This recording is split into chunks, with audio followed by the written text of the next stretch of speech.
I had just finished my final round of radiation on a bitter February morning in Minnesota.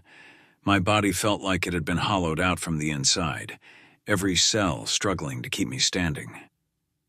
I remember the moment I stepped out of the hospital doors. No hair, skin pale as snow. But somewhere deep inside, a faint ember of hope was still burning. I had beaten cancer, and the first thing I did was check my email, a habit I couldn't shake, not after over 2 decades of running Prescott Freight Systems. The company my father and I built from a dusty warehouse off the Southern Rail line into a logistics empire.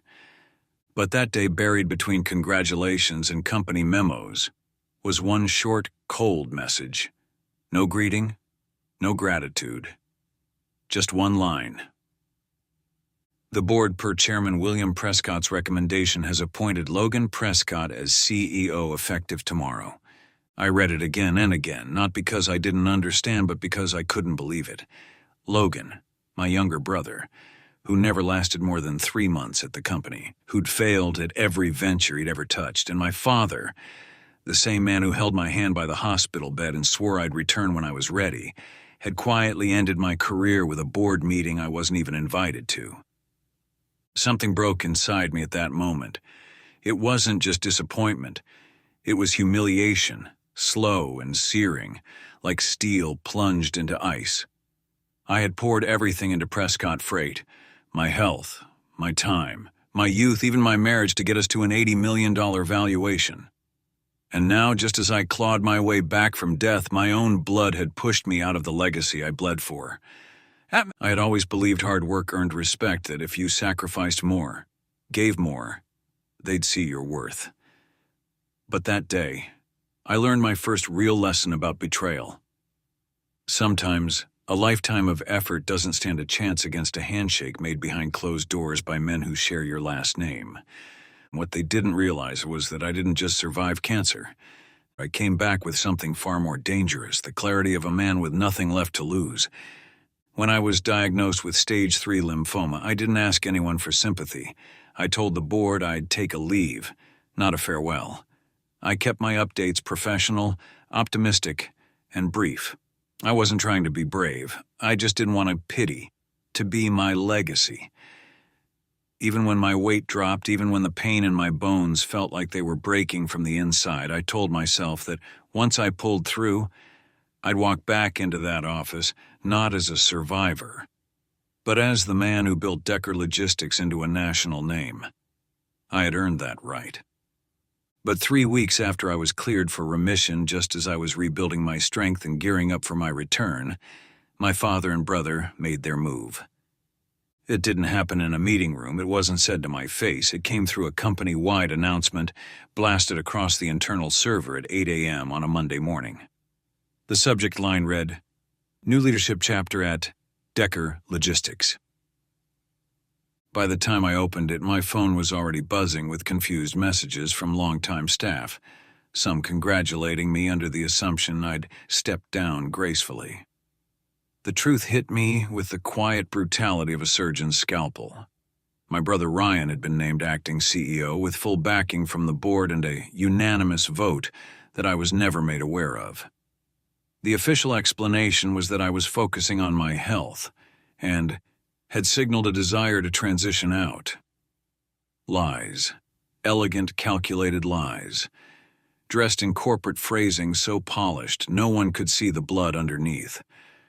Ryan had never cared about logistics. He spent most of his adult life bouncing between ventures he didn't understand, propped up by my father's silent funding and my mother's unrelenting forgiveness.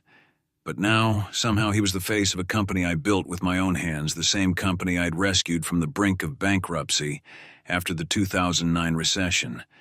The one I stayed late in every night for 12 straight years, missing anniversaries, holidays, and the better half of my health. The betrayal wasn't just in the appointment, it was in the way they delivered it. I wasn't even given the dignity of a phone call. My father, chairman of the board, hadn't spoken to me in weeks. He'd stopped checking in once my scans came back clean, as if survival alone had nullified my use. He hadn't congratulated me on beating cancer. Instead, he handed the legacy over to the one man who never earned it. What stung most was not the professional insult, but the personal one. My father, who once told a room full of investors that I was the best decision this company ever made, now referred to my absence as a convenient transition of leadership. And Ryan smirked through his first press release like a man who had finally won a game he never played. That night I sat alone in my den, the house dark except for the cold glow of the laptop screen in front of me. I scrolled through photos of company milestones, my first trade show win, the ribbon-cutting ceremony at our new Atlanta hub, the night we cracked our first $10 million quarter. Every face was there, every name, except mine. The official narrative was already shifting. My absence was being reframed as stepping aside with grace, a quiet end to a story no one cared to tell accurately. I realized then that they weren't just erasing me from my position. They were rewriting the very history I had lived, and no one was coming to stop them. My phone remained silent. Not a single board member reached out, not even Olivia, my VP of operations for nearly a decade, who used to call me the spine of the company. I understood why. They were all playing safe, shielding themselves from the fallout they assumed would come from taking my side. No one bets on the man recovering from cancer, not when a healthier, younger heir is standing by with a freshly tailored suit and a last name to match. That's the thing about being replaced quietly. You're expected to take the hint and fade away. You're supposed to focus on your health, to enjoy retirement, to accept that your relevance has an expiration date once your body starts to falter. But what they forgot, what they never understood, is that I didn't build Decker Logistics just for the title. I built it because I believed in it. Because every mile of every shipment, every handshake with a skeptical client, every system I overhauled at 2 a.m. while Ryan was out drinking on his father's dime, those weren't just business decisions, they were parts of me. They still are. And if they thought I'd let those years be reduced to a footnote, they didn't know me at all. In the days that followed the announcement, my world became quieter than it had ever been, but not in the way peace feels. It was the silence of abandonment, of being present in body, but erased in meaning. I still lived just 15 minutes from Decker Logistics' Chicago headquarters, but I might as well have been on the other side of the world. My phone, which used to ring from sunrise to midnight with questions, updates, and decisions only I could make, now sat still on my desk, screen black, as if grieving with me. Even my email, once flooded with staff concerns, supplier updates, and contract approvals, had dried up to a trickle of generic newsletters and system notifications, and the kind that didn't require anyone's name to be remembered. What hurt the most wasn't just being removed from the company. It was the collective decision of so many to pretend as if I'd never mattered. People I had mentored, defended, and in some cases even protected from layoffs during hard quarters were now reposting Ryan's leadership quotes on LinkedIn, praising his fresh vision as if it had appeared out of nowhere. I recognized every word they wrote, hollow, cautious, survival instinct in motion. They weren't celebrating him, they were saving themselves. I couldn't blame them. Fear makes people loyal to power, not to truth. Still, the bitterness set in like frostbite, slow, numbing, and dangerous. My home, once just a place to rest between the chaos of expansion meetings and supplier negotiations, had become a holding cell. The kitchen table, where I once sketched out multi-state distribution routes, now held stacks of unopened mail and a bottle of prescription anti-nausea pills. The living room TV, which rarely saw use, now flickered aimlessly in the background, trying to distract me from the gnawing realization that the world was continuing without me. And worse, that no one seemed to notice I was gone. I tried to tell myself that rest was what I needed, that recovery, both physical and emotional, required time and patience. But deep down, I knew the truth. What I needed wasn't rest, it was recognition. Not applause or pity, but acknowledgement that I had mattered, that the decades I had poured into Decker weren't disposable just because my immune system had failed me for a while. I replayed conversations in my mind at night, ones with my father, where he used to say, "You're the backbone of this place, Jack."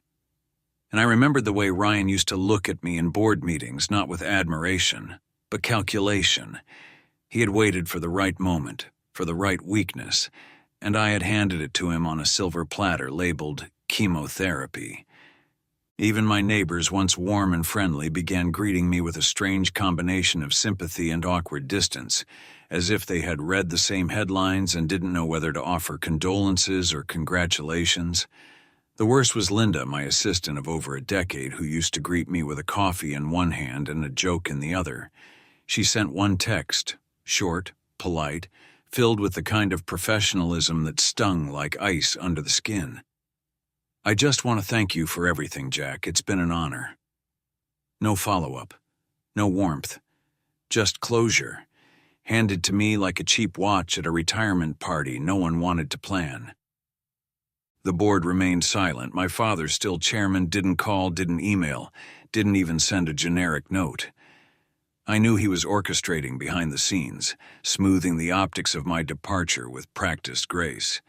He was a master of perception, always had been. Letting the world believe I had stepped down voluntarily for health reasons allowed him to avoid backlash while giving Ryan the image of a rightful heir taking on the mantle.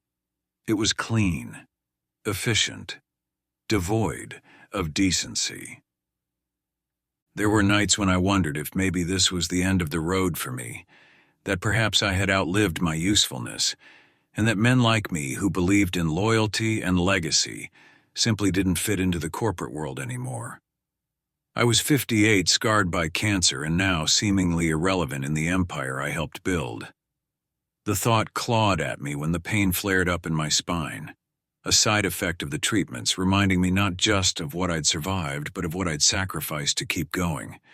But in the stillness, as I sat in that dim living room, surrounded by the wreckage of old blueprints and framed press articles, something else began to stir. Quiet at first, almost hesitant, like a memory returning after years in hiding. It wasn't rage, not yet.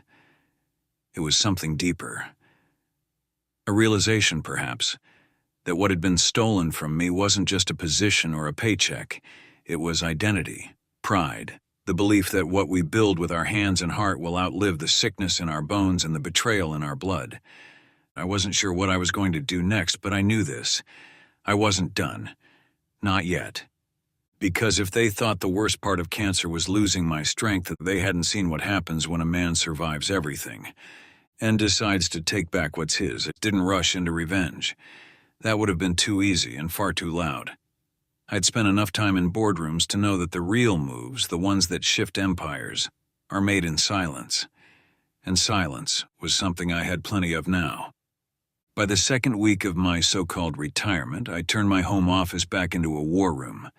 The desk, once covered in insurance forms and oncology brochures, was now layered with contracts, legal documents, internal memos, and the one thing that everyone at Decker Logistics had forgotten I still had: access.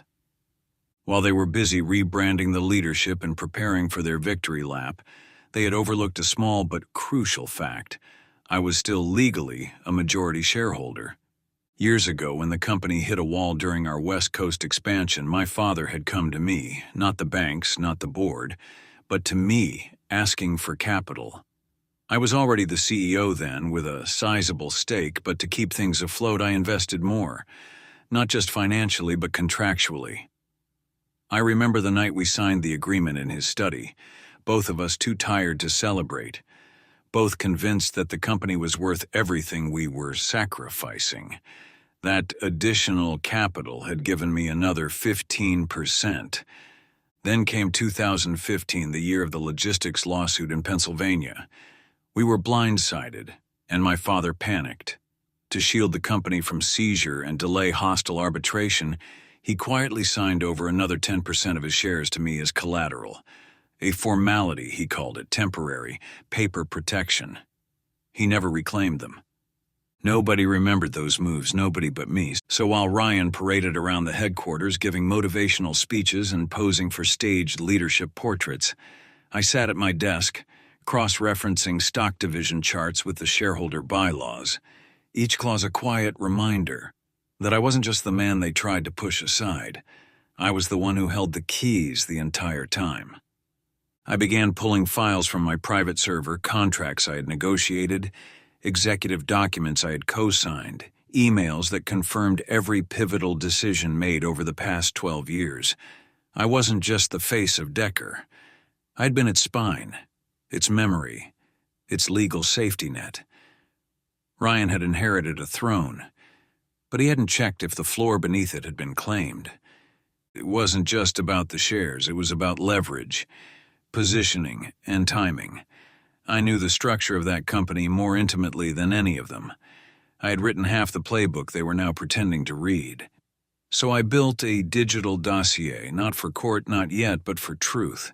A collection of every decision that had made Decker great. My name was on nearly all of them. I also started watching the company more closely, not from inside, but from the edges. The supplier networks, the client retention dashboards, the investor chatter. Small things began to shift. A West Texas contract delayed. A client in Denver expressing concern about new leadership uncertainty. A trusted VP, the same one who once told me he'd never work under Ryan, now sending feelers through mutual connections to catch up with me over lunch. I took the meeting. I listened. By the end of our conversation, he said, almost as an afterthought, "You know, Jack, a lot of us didn't sign up for this. We signed up for you." That was all I needed. From that point forward, I tightened my focus. Every evening while the world thought I was recovering, I was rewriting the narrative. I updated legal contacts, confirmed my rights through state filings, quietly reestablished connections with our core partners, ones I had personally brought into the company. Most of them still picked up my call. And those who didn't? They would soon. The final piece was internal. I knew my father and Ryan would eventually try to cement their control, either through board restructuring or a forced buyout of my shares. That meant I had limited time. But they had made one fatal miscalculation. In their haste to declare me obsolete, they had underestimated how prepared I already was. Every succession plan, every amendment to our operating agreement, every executive vote threshold, it was all sitting in a secure folder I'd kept for years, just in case life threw something worse than cancer at me. And now, life had.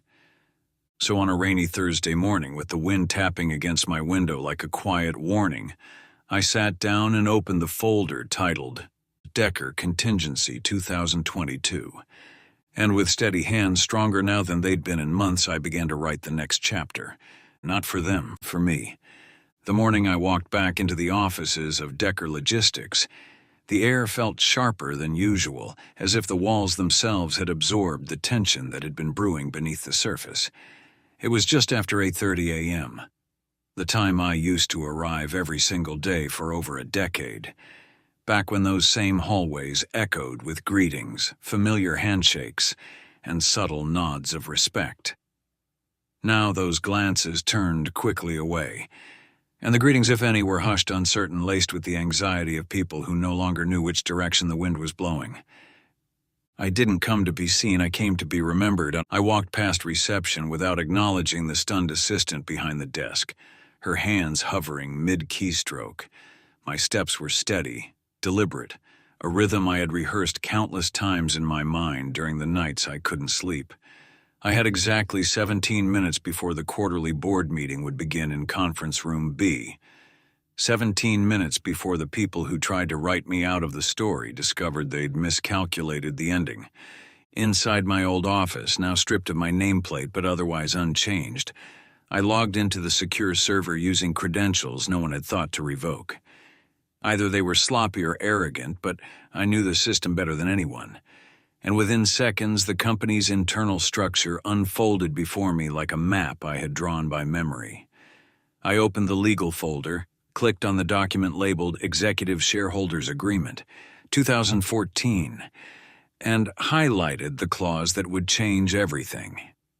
At 8:59, I stood outside the boardroom door listening to muffled voices inside, my father's low, commanding tone, Ryan's lighter, eager one. They were confident, likely assuming today would be about budgets, forecasts, and public image management. What they didn't know was that the true agenda was already written, just not by them. I didn't knock. The door opened with the weight of memory. 12 pairs of eyes turned toward me. My father's jaw tightened the way it always did when he was caught off guard. Ryan smirked with the kind of manufactured grace he used in every photo op, the kind that cracked easily under pressure. The room was silent for a long moment, the kind of silence that never belongs in a place where money is discussed. I stepped in slowly, not with hesitation, but with purpose.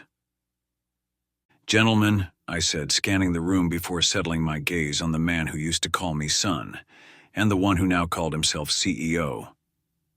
"I believe we need to revisit the matter of control." Ryan let out a short breath that tried to sound like a laugh. "Jack," he began, voice light, patronizing, "this isn't the time for dramatics. The transition's already been—" "Approved by whom?" I interrupted, my tone even, unshaken. "Because last I checked, any significant executive change, especially one involving the CEO position, requires unanimous consent from all majority shareholders." My father's face betrayed the first flicker of uncertainty. His eyes shifted toward the company counsel, seated at the far end of the table. I stepped closer, reaching into my briefcase and pulling out a printed copy of the 2014 agreement, the same one we'd signed late one night when Decker was floundering, and desperation had forced him to accept terms he never truly read. "I hold 60% of Decker's voting shares," I continued, laying the document in front of the lawyer. 35% from my original stake, another 15% granted during the 2017 expansion, and 10% transferred to me in 2019 as collateral for that legal settlement we barely survived. Shares which, as per public state filings, have never been retracted or bought out. Ryan's face lost its color like ink bleeding from wet paper. "That's not possible," he said, his voice cracking slightly as he reached for the document, scanning it with shaking hands. "Oh, it's not just possible," I said, locking eyes with my father. "It's done." He didn't speak, didn't argue, because deep down he knew. He'd always known that while he was managing relationships and public appearances, I was managing the foundation. I was the one who signed the contracts, negotiated the compliance clauses, and secured the future. And now I was the one who held the company, not just in title, but in law. "I'm not firing either of you," I said, turning to Ryan, who now looked less like a leader and more like a child caught with stolen keys. "But things will change." I let the pause linger, letting each person in the room feel the shift in weight. "Ryan, you can stay, but you'll report to me directly. You'll hold an advisory role. Your salary will remain competitive, but your decisions won't be final. And if that doesn't suit you," I gestured calmly toward the door, "you're free to walk." He opened his mouth, searching for words, but none came. His silence was louder than any protest. My father, however, wasn't done. "You're making a mistake," he said, voice tight, carefully measured. "We're family. This doesn't have to turn into a war." I nodded, slow and deliberate. "You're right, but that choice was made the day you held a vote without me. That wasn't business, Dad. That was betrayal." There was no shouting, no slamming fists, just the quiet rearrangement of power, legal, clean, irreversible. The board said nothing. Some looked away. Others nodded slightly, finally realizing that the man they had dismissed wasn't stepping back in. He had never left. By the time I walked out of that room, no one doubted who ran Decker Logistics. And for the first time since I'd read that email, since I stood alone at the edge of everything I had built, I felt whole again. Not because I'd reclaimed a title, but because I'd proven that the strength they thought was gone had only been waiting. The weeks that followed moved slower than I expected. There was no parade, no thunderous applause, no sharp cut to credits. Instead, there was silence, the kind that settles over a battlefield after the last sword is lowered.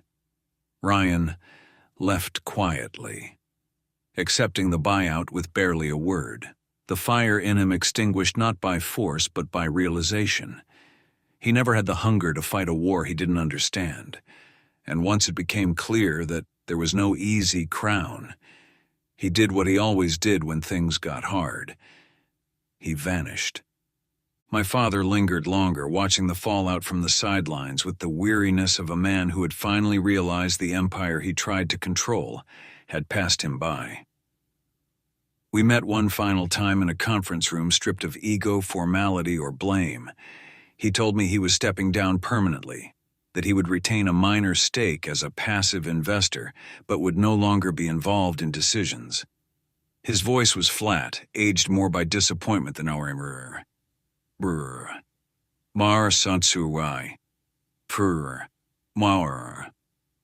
Reins, Sustampurers. There was no attempt to command the room, no veiled warnings behind his words. I underestimated you, he said finally. And while it wasn't the apology I once craved, it was close enough. Oddly, I no longer needed to hear it, because what I had built and rebuilt stood taller than his approval ever could. Over the months that followed, I reshaped Decker Logistics into a company that didn't just carry my name in legal filings, but one that carried my values. I removed every board member who had supported the silent coup. I promoted the overlooked, the quiet ones who'd stood by me when I had nothing left but my name. I modernized the infrastructure, cut outdated contracts, and opened new divisions focused on sustainable shipping, something my father had always dismissed as impractical. Within 12 months, we crossed $100 million in revenue, not because we chased headlines, but because we followed truth. And still, it didn't feel like revenge. It felt like restoration.